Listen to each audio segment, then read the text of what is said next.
அரஃபாவுடைய தினம். அரஃபாவுடைய தினம் எது என்பதிலே பல்வேறு குழப்பங்கள் இன்றைக்கு சமூக வலைதளங்களிலே ஓடிக்கொண்டிருக்கிறது. இஸ்லாமிய மக்களிடத்திலே பிரபலமாக அது பேசுபொருளாகவும் மாறியிருக்கிறது. ஒன்றை மட்டும் நீங்கள் தெளிவாக புரிந்து கொள்ளுங்கள். அரஃபா நாள் உலகத்தில் எங்கே நீங்கள் இருந்தாலும் சரிதான், உலகத்தில் நாம் எங்கே இருந்தாலும் சரிதான், துல்ஹஜ்ஜி மாதத்தின் 9வது நாள் எதுவோ அதுதான் நமக்கான அரஃபாவின் நாள். நமக்கு துல்ஹஜ்ஜி மாதம் 9வது நாள் எது, அதுதான் இங்கே விஷயம். ஹஸரத் ரசூலுல்லாஹி ஸல்லல்லாஹு அலைஹி வஸல்லம் அவர்களுக்கு ஹிஜ்ரி 9வது ஆண்டு ஹஜ்ஜி கடமையாகிறது. ஹிஜ்ரி 10ஆம் ஆண்டு தான் பெருமானார் ஸல்லல்லாஹு அலைஹி வஸல்லம் தங்களுடைய ஹஜ்ஜை நிறைவு செய்தார்கள். ரசூலுல்லாஹ் வாழ்க்கையில் ஒரு ஹஜ்ஜி தான் செய்திருக்கிறார்கள், 4 உம்ராக்கள் செய்திருக்கிறார்கள். அந்த ஒரு ஹஜ்ஜும் ரசூலுல்லாஹ் தன் வாழ்க்கையின் கடைசி கட்டத்தில் அந்த வருடத்திற்கு பிந்திய வருடம், அடுத்த வருடம் பெருமானார் இந்த உலகத்திலே இல்லை. ரசூலுல்லாஹ் செஞ்ச ஹஜ்ஜி அதுக்கு அடுத்த வருஷம் ஹஜ்ஜி வருமல்ல, அந்த வருஷத்தில் பெருமானார் அந்த உலகத்தில் இல்லை. இப்போ நபிகள் நாயகத்தினுடைய முதல் ஹஜ்ஜும் அதுதான், இறுதி ஹஜ்ஜும் அதுதான். ஹிஜ்ரி 10ஆம் ஆண்டு பெருமானார் ஸல்லல்லாஹு அலைஹி வஸல்லம் ஹஜ்ஜி செய்தார்கள். அதற்கு முந்தைய ஆண்டே ஹஜ்ஜி கடமையாகிவிட்டது. அந்த ஆண்டு ஹஜ்ஜிக்கு பெருமானார் போகவில்லை. அந்த ஆண்டு 9வது நாள் பெருமானார் அரஃபாவுடைய நோன்பை நோற்றிருக்கிறார்கள். ஹதீஸில் வருகிறது, பெருமானார் ஸல்லல்லாஹு அலைஹி வஸல்லம் கான நபி ஸல்லல்லாஹு அலைஹி வஸல்லம், பெருமானார் ஸல்லல்லாஹு அலைஹி வஸல்லம் 3 முக்கியமான விஷயங்களை 3 முக்கியமான நாட்களிலே நோன்பிருப்பதை வழக்கமாக கொண்டிருந்தார்கள். அதிலே ஒன்று யசூமு திஸ்அ தில்ஹிஜ்ஜா, துல்ஹஜ்ஜி மாதத்தின் 9வது நாள் நோன்பிருந்தார்கள். வ யௌம ஆஷூரா, முஹர்ரம் மாதத்தினுடைய 10வது நாள் நோன்பிருந்தார்கள். வ ஸலாஸத ஐயாமி மின் குல்லி ஷஹர், ஒவ்வொரு மாதமும் 3 நாட்கள் நோன்பிருப்பார்கள். 13, 14, 15 பிறை கணக்கிலே இந்த 3 நாட்களும் ரசூலுல்லாஹ் நோன்பிருப்பார்கள் என்று ஹஸரத் ரசூலுல்லாஹ்வை பற்றி சஹாபாக்கள் சொல்லக்கூடிய இந்த ஹதீஸ் அபூ தாவூத் என்கின்ற நூல் கிரந்தத்திலே பதிவாகி இருக்கிறது. இப்போ ரசூலுல்லாஹ்வினுடைய வழக்கம் என்னவென்றால், நபிகள் இருந்த அந்த ஒரு ஆண்டு துல்ஹஜ்ஜி மாதத்தின் 9வது நாள் நோன்பிருந்தார்கள். அப்போ நமக்கும் அதுதான் கணக்கு. துல்ஹஜ்ஜின் 9வது நாள் நாம் நோன்பிருப்பது ஒரு சுன்னத்தான விஷயம். அரஃபா நாள் என்பது அந்த 9வது நாள் தான். அல் குர்ஆனிலே மிகவும் முக்கியத்துவம் வாய்ந்த வசனங்களில் ஒன்றாக பார்க்கப்படுகிற அல் யௌம அக்மல்து லக்கும் தீனக்கும் வ அத்மம்து அலைக்கும் நிஅமதி வ ரலீது லக்குமுல் இஸ்லாம தீனா, இன்றைய நாள் உங்களுக்கு இந்த மார்க்கத்தை நாம் சம்பூரணப்படுத்தி விட்டோம், என்னுடைய அருளை, என்னுடைய அருள் கொடைகளை உங்கள் மீது நாம் பரிபூரணமாக்கிவிட்டோம், உங்களுக்கு நேர்வழி காட்டக்கூடிய மார்க்கமாக, தீனாக இஸ்லாத்தை நான் பொருந்தி கொண்டேன் என்று சொல்லக்கூடிய அல்லாஹுவின் வார்த்தை இறங்கிய நாள் அந்த அரஃபாவுடைய நாள் தான். அரஃபாவுடைய நாளை பற்றி ஹஸரத் சய்யிதத்துனா ஆயிஷா ரலியல்லாஹு தஆலா அன்ஹா அவர்கள் சொல்கிறார்கள், ஹதீதுகளிலே வந்திருக்கிறது, பெருமானார் ஸல்லல்லாஹு அலைஹி வஸல்லம் சொன்னார்கள், மாமின் யௌமின் அக்ஸர மின் ஐ யஅதிகல்லாஹு ஃபீஹி அப்தம் மினன் நாரி மின் யௌமி அரஃபா, அரஃபாவுடைய நாளிலே அல்லாஹு தாலா நரகத்திலிருந்து எக்கச்சக்கமான மக்களுக்கு விடுதலை கொடுக்கிறான்.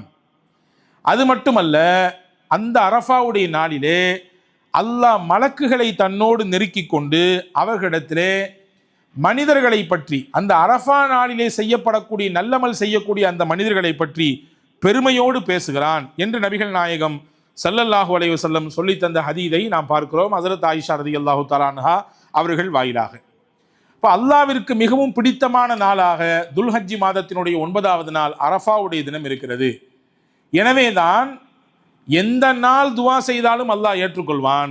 பெருமானார் ஸல்லல்லாஹு அலைஹி வஸல்லம் துவா செய்வதற்கு மிகவும் தகுதியான நாள் எது தெரியுமா? ரொம்ப சிறப்பிற்குரிய நாள் என்னவென்றால் அரஃபாவுடைய நாள் என்று அடையாளப்படுத்தினார்கள் பெருமானார். திர்மிதி ஷரீஃபிலே ஒரு ஹதீஸ் வந்திருக்கிறது.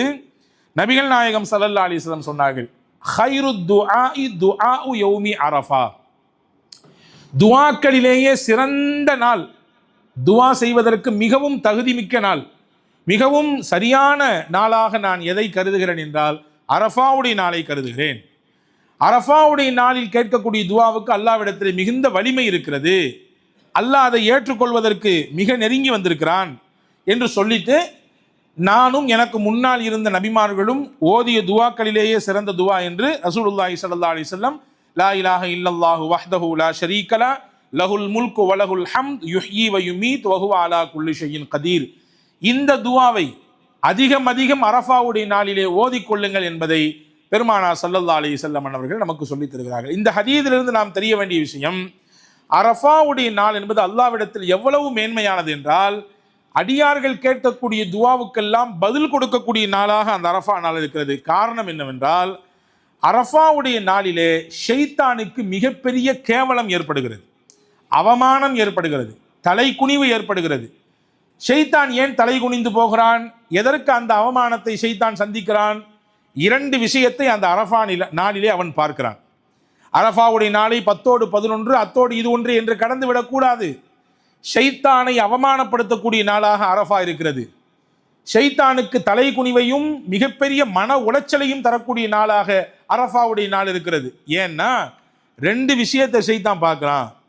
அன்றைய தினம் அடியார்களின் மீது எல்லாம் வல்ல அல்லாஹ் இறக்கக்கூடிய அந்த அருளை பார்க்கிறான்.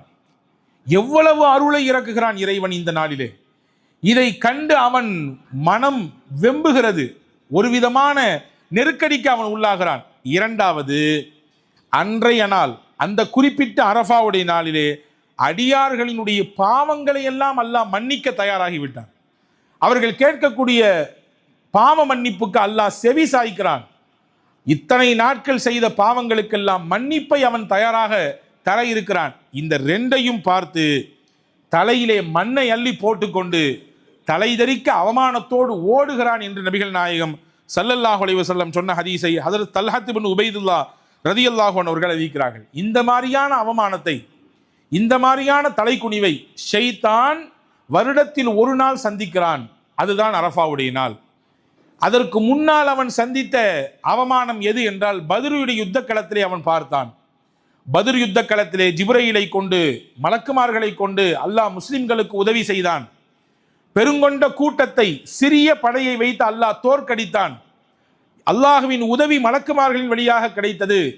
அதை கண்டு வெதும்பி ரொம்பவும் சங்கடப்பட்டு தலையிலே மண்ணை தூக்கி போட்டு கொண்டு ஓடினான் என்று நபிகள் நாயகம் ஸல்லல்லாஹு அலைஹி வஸல்லம் சொன்னார்கள். அந்த பத்ர் நாளுக்கு பிறகு வருடா வருடம் இந்த அரஃபாவுடைய நாளிலே அவன் மிகப்பெரிய இழிவையும் அவமானத்தையும் சந்திக்கிறான் என்று நபிகள் பெருமானார் ஸல்லல்லாஹு அலைஹி வஸல்லம் சொல்லித்தார்கள். எனவே அரஃபாவுடைய நாள் முக்கியத்துவம் பெறுகிறது.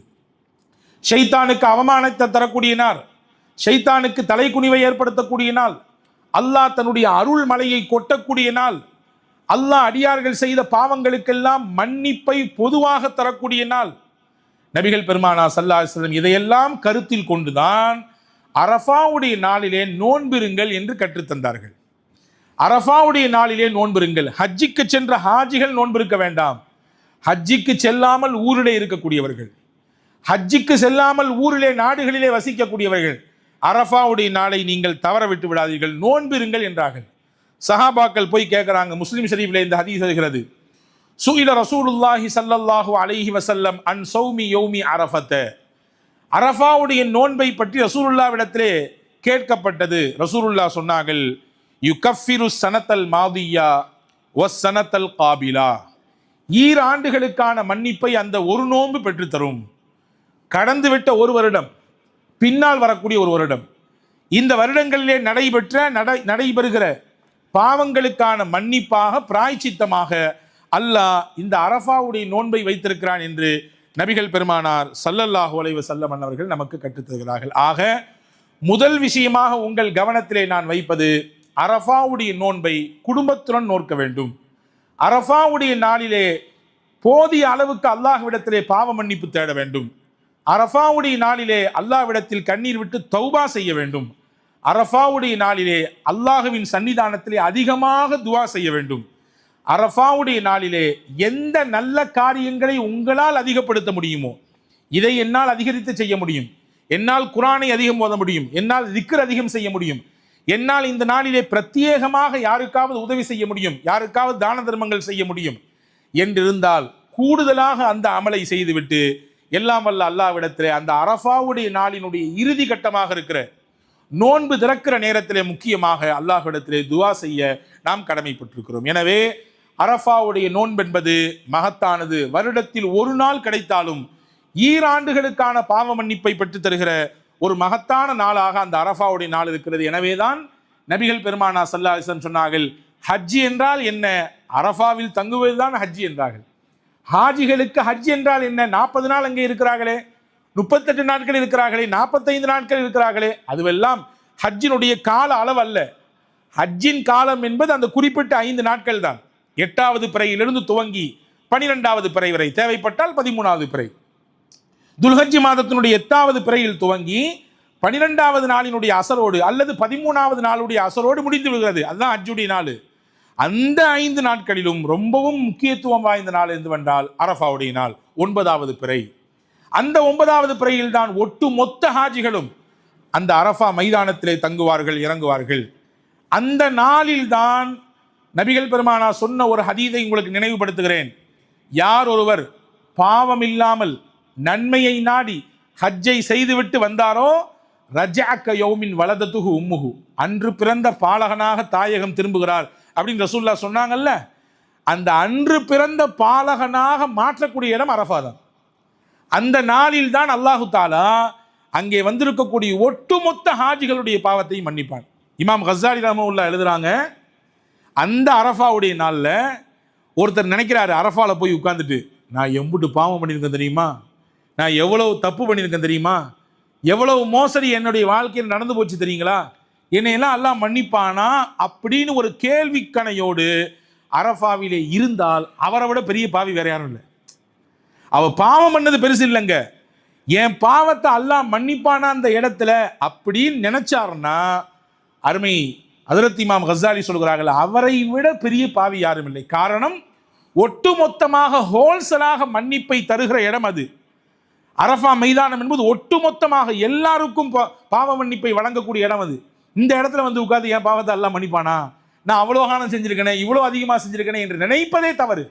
அப்படி எண்ணப்பாடு வருவதே தவறு என்பதை ஹஜ்ரத் இமாம் கஸ்ஸாலி ரஹ்மத்துல்லாஹி சொல்றாங்க. எனவே அன்பான சகோதரர்களே, நாம் நியத் வைக்க வேண்டும், அந்த அரஃபாவில் போய் உட்கார்ந்து அல்லாஹ்விடத்திலே பாவ மன்னிப்பு தேட வேண்டும், அந்த அரஃபாவிலிருந்து தேட வேண்டும்.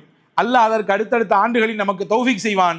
இவ்வாண்டு இந்த வருடத்தினுடைய இந்த துல்ஹஜ்ஜிலே நமக்கு கிடைக்க இருக்கக்கூடிய அரஃபாவுடைய நாளை, 9வது நாளை நோன்பிருந்து நல் வணக்க வழிபாடுகள் செய்து அல்லாஹ்விடத்தில் அதிகமாக தௌபா இஸ்திக்பார்கள் செய்து பாவ மன்னிப்பு கேட்டு துஆ செய்து அந்த நாளை பயனுள்ளதாக ஆக்கிக் கொள்ள வேண்டும்.